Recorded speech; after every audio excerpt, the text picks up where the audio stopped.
Clifford Jake is having a conversation with his ancestors, Native Americans who lived along this Virgin River bank centuries ago. Their voices echo off these sandstone canyon walls, but only he can hear them.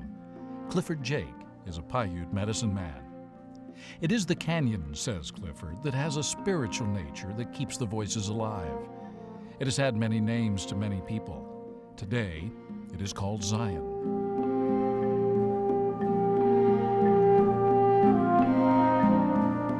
It took 200 million years to forge Zion Canyon, an open book of geology telling a story of vast inland seas, flatlands, raging rivers, tropical lowlands, upheaval and erosion. 200 million years to form. It takes only minutes to appreciate.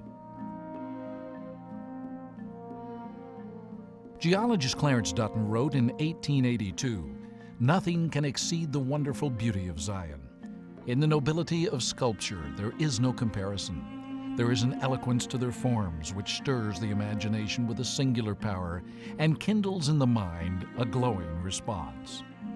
Now, within this setting of creative grandeur comes the Mesa, a residency center for artists and writers, a haven in the midst of one of the most inspiring landscapes on the planet. It's a perfect match. 3,000-foot sandstone canyons all around. A great place for writers to come, to have a month or two or three of solitude, and to work on their projects. The intention will be to have a lodge here, which will be a communal eating and gathering place for all the residents. 8 duplex cabins, 16 artists in residence, dispersed throughout the extraordinary setting.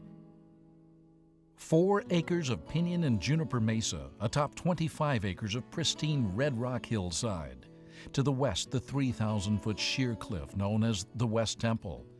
To the right, the towers of 3 Virgins.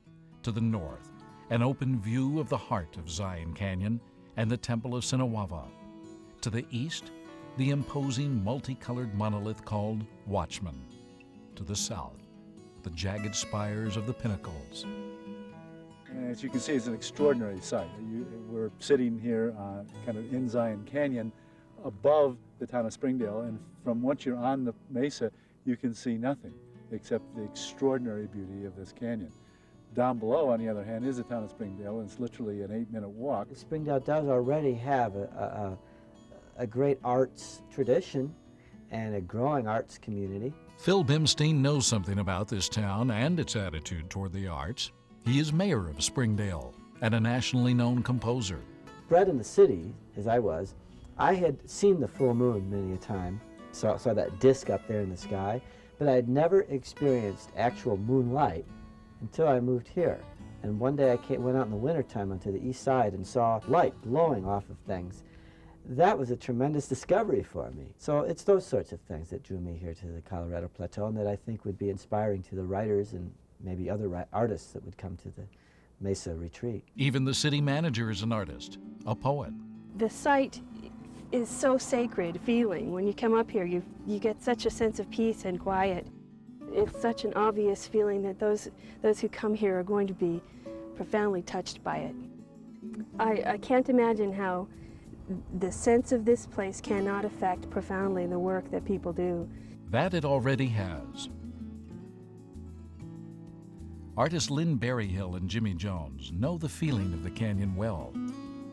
I'd say that this place it's just dramatically changed my work. I think that I've evolved more as an artist and as a person here than I have anywhere else in my life. I would like to think that other artists would react to it the way I have, you know, which is, I want to paint it. I find the out of doors here to be very powerful. It really touches my heart and soul, there's no question about it. Writer Logan Hebner. Silence. It's an incredible silence here. I mean, basically, as a writer, an aspiring writer anyway, you're basically a guy sitting alone in a room. So there's something distinct about the silences in the desert that are really compelling.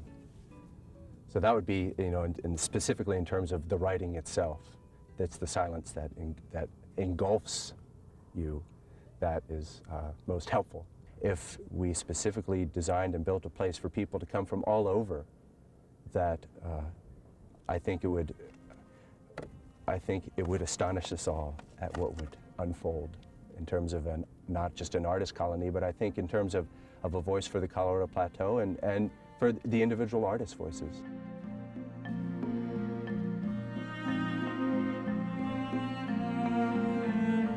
I think that there's echoes here that you can't get anywhere else.